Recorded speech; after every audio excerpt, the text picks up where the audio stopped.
So if you're going for a competitive business role like finance or consulting, you might be asking yourself, how do you stand out as a candidate amongst a bunch of other resumes? In this video, I'm going to try to share with you what I've seen that recruiters consistently look for.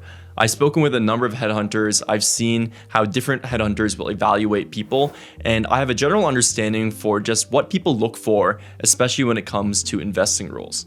One thing that I think is important to recognize at the start is that hiring does have a certain amount of responsibility by the hirer. What I mean by this is that when a headhunter will send a candidate to a firm, they are also getting evaluated by that firm. So they want to make sure that they send someone that represents them well, that is what they're looking for. When a VP signs off on a summer intern at a bank, they are also getting evaluated for how good they are at hiring people. So there's a certain amount of liability, a certain amount of confidence that you need to have in a candidate before you extend an offer. And that's why there tends to be trends in hiring. That's why there tends to be the same criteria that pop up over again, because there's a certain amount of insurance that you get when you hire someone from a very good bank or a very good school that you don't have to worry so much about as if you hired someone from a non-target or a very untraditional path. With that being said, let's look at what headhunters generally look for before they send a candidate to a private equity firm or a hedge fund. And I would say the most important thing is that they want candidates that are hardworking and have a track record of success. The reason why the resume is so important is because it captures all of your accomplishments, and you want to make sure that you can highlight those accomplishments because they're proof that you can do the job and they're proof that you've been committed to this kind of path for a long period of time. When it relates to soft skills, I view this more of as like a hygiene factor. You're not going to get an offer based off being like super likable, but you can't be like horrendously unlikable. And I would classify this characteristic that headhunters don't want people that will embarrass themselves in front of firms. That means that you can speak in like coherent sentences, you can maintain eye contact, you're going to smile and give like an average handshake, and you're going to do all the basic networking elements. It doesn't mean you have to be extremely charismatic or have a personal connection with the employer. It's just a certain level of etiquette that you're going to clear. And third thing I would say is that headhunters want people that will passively know the technicals. I think honestly from the outside in, before you've prepared, a lot of people overrate the technical aspect of a lot of these interviews. But if you look at an actual model test, you can see that it's nowhere nearly as sophisticated as an LBO model on the job. And the amount of technicals you need to get there can be learned in the matter of a month or 2 months. One thing I've heard time and time again from headhunters is that there tends to be a higher technical bar for consultants. A lot of consultants will crush the qualitatives, they'll be way more charming, and they'll do very well on the case study portion, but they do not as well at the model tests. So if that's you, just make sure to just double down on that kind of prep. So now that you have a kind of basic understanding of what headhunters look out for, here's what I would put as a personal criteria if you're ranking from most important to least important. And again, we're going to view candidates from the lens of a private equity firm or investment firm. The thing I think that is the most important is going to be your bank or the firm that you're at. Because honestly, these banks have just fortified reputation over decades, over centuries, and it's hard to overcome that. I'm honestly of the mind that even in finance, people view different firms very clear cut that one is better than another. People in finance love ranking things, and these rankings still persist into when they're employees. From my observation, the factor that leads to overall the most success in recruiting is the firm you're at. If you're at Goldman, you're just going to get way more looks than if you're at a middle market bank. And I think it's instructive to confront that reality and play to whatever situation you're in. The next thing that I would say is incredibly important is your school. And when I say school, I do think that's where traditional cachet matters. I've talked a little bit about investment banking schools and which schools are very good to break into banking, but breaking into PE is kind of a different story where I think traditional prestige really does matter. I find that headhunters tend to give way more interviews to the traditional players like Harvard, Yale, Princeton, Stanford. These people, if you're in the game, you're just going to get a lot more looks. And I observed that personally, having been at Evercore, kind of at a semi-target, non-target school, I realized how many fewer interviews I was getting than people who went to the Ivy League schools. And honestly, you just kind of got to deal with it. That's the way that the system is structured. I do think school is really important, but you'd still rather be in like Goldman TMT from a non-target school versus being at Harvard at like a middle market firm. I still think firm is slightly more important. The next factor I'll say is group and kind of geography.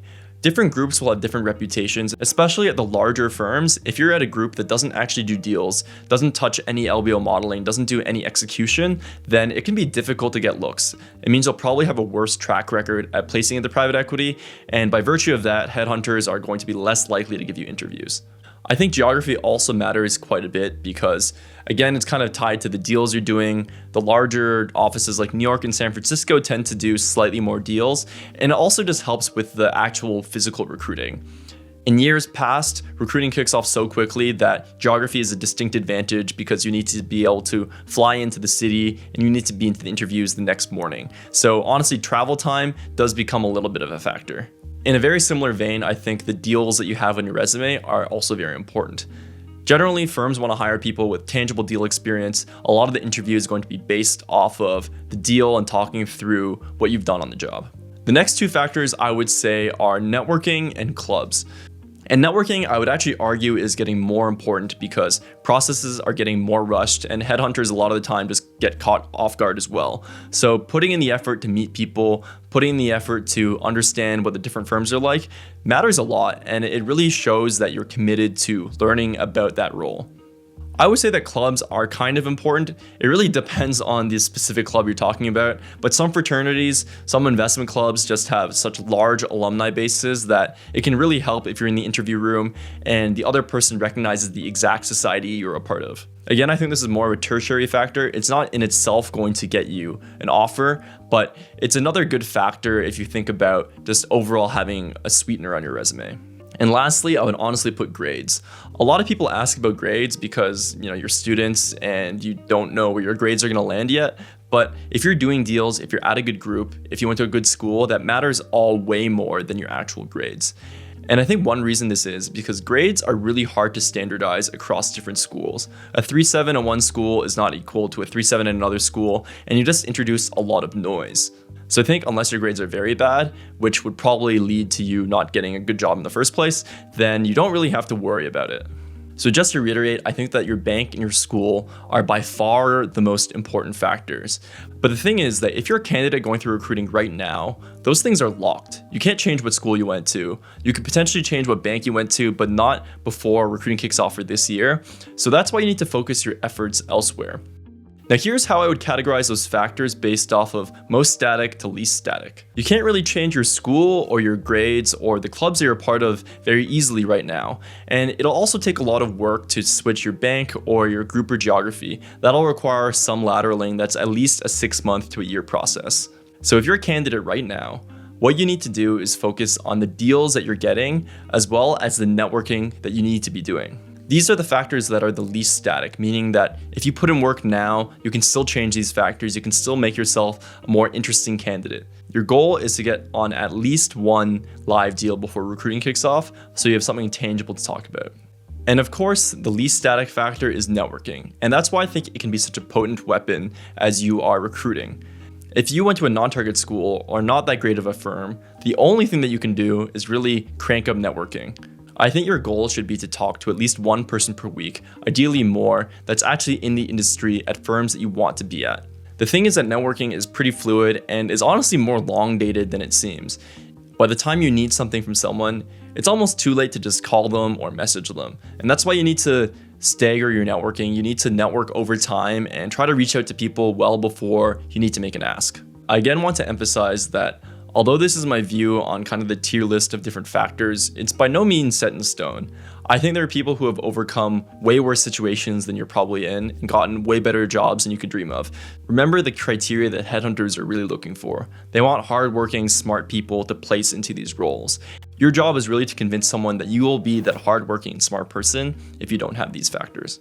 So I do hope that video was helpful for you. Please let me know if you have any suggestions on what kind of videos you want to see. You can check our website at peakframeworks.com to look at our private equity recruiting course, which has 5 LBO models, case studies from mega funds, as well as headhunter information. Thank you so much for watching this video. Please remember to subscribe, and I will see you in the next one.